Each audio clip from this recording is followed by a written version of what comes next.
Brothers and sisters, our first reading today from the letter to the Hebrews speaks of Jesus as the true eternal high priest.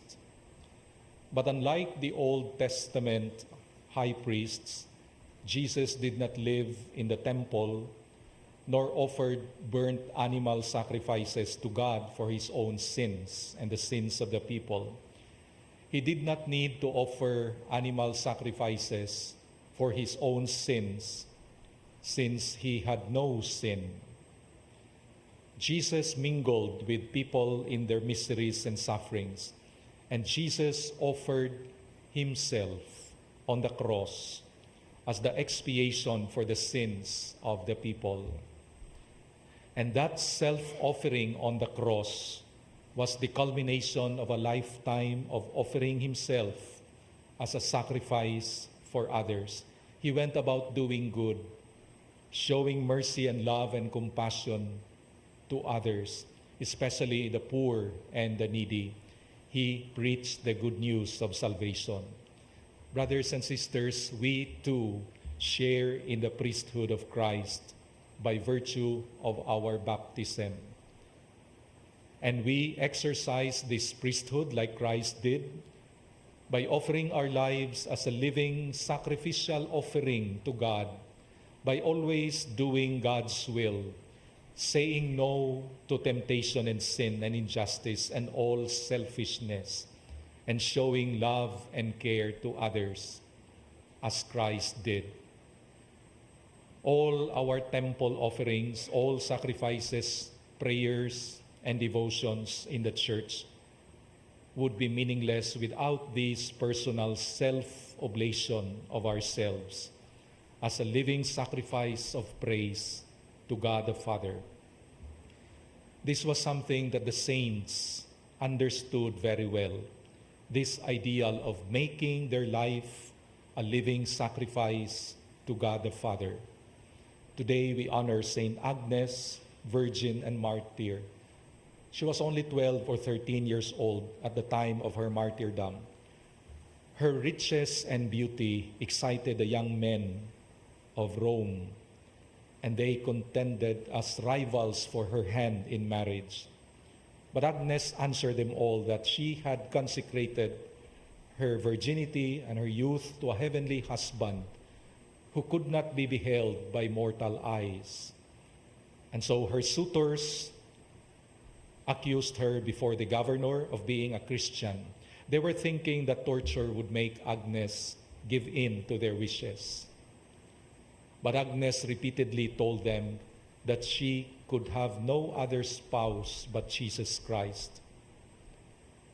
Then there were threats and there were instruments of torture that were displayed before her with threats of immediate execution. But Agnes never displayed the least symptom of terror. She even expressed her joy at the sight of these instruments of torture. She was then dragged before the idols and commanded to offer incense. But by no means could Agnes be compelled to move her hand except to make the sign of the cross. The governor, seeing his measures ineffectual, said that he would send her to a house of prostitution. So what this young girl prized so highly, namely her virginity, would then be exposed to the insults of the brutal and licentious youth of Rome. But Saint Agnes was firm, and she said, "You may stain your sword with my blood, but you will never be able to profane my body, consecrated to Christ." The governor was so angry that he ordered Agnes to be immediately led to the prostitution house. Every young man was given the liberty to abuse her person at pleasure, and many of them ran towards the girl, full of wicked desires. But they were seized with such awe at the sight of the saint that they did not dare to touch her. But there was one who attempted to abuse her at that very instant by a flash, as it were, of lightning from heaven.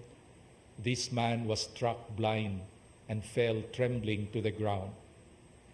His companions, terrified, took him up and carried him to Agnes, who was singing hymns of praise to God, her protector. Agnes prayed over the man and restored his sight and his health. What forgiveness there was in the heart of Saint Agnes. She held no grudge against those who gave her pain and suffering. She was condemned to be beheaded. Agnes, filled with joy on hearing her sentence, went to the place of execution more cheerfully than others would go to their wedding. So this is a testimony from Saint Ambrose. So the executioner had instructions to use all means to induce her to give way, but Agnes remained constant. She bowed down her neck to receive the death stroke, and the spectators shed tears to see this beautiful girl loaded with fetters and offering herself fearlessly to the sword of the executioner. Agnes offered herself to God, and she did only what was most pleasing to the Lord, even in the face of persecution. She consecrated her youth to the love and service of God, and she was most forgiving. She held no grudge against her very own executioners, and even did something good to one of them by praying over the person and becoming God's instrument for the healing of this person. The martyrdom of Agnes bore much fruit. As it is said, the blood of martyrs is the seed that nurtures the church.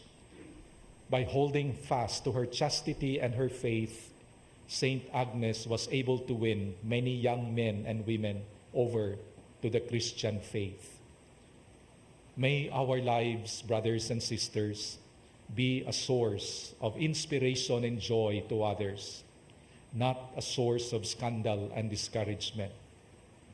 Though perhaps we may not be called to martyrdom, die for the faith, and yet we are all called, like Saint Agnes, to offer our lives daily, to live out our Christian faith, and exercise our common priesthood as baptized Christians by making our daily lives a prayer offering and sacrifice to God, by constantly choosing to do God's will every moment of our lives, by avoiding sin, by offering our daily sufferings and showing our love and concrete acts of kindness to others.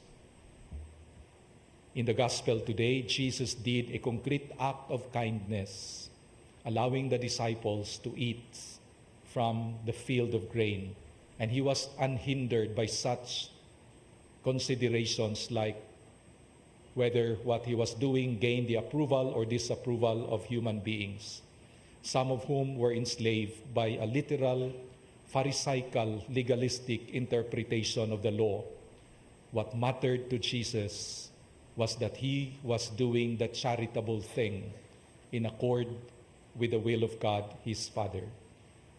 So, if we live good and holy lives, like Jesus and Saint Agnes, characterized by genuine love and care for others, we too shall attract many people to God. We will be God's instruments for many people to go to God and be part of God's kingdom.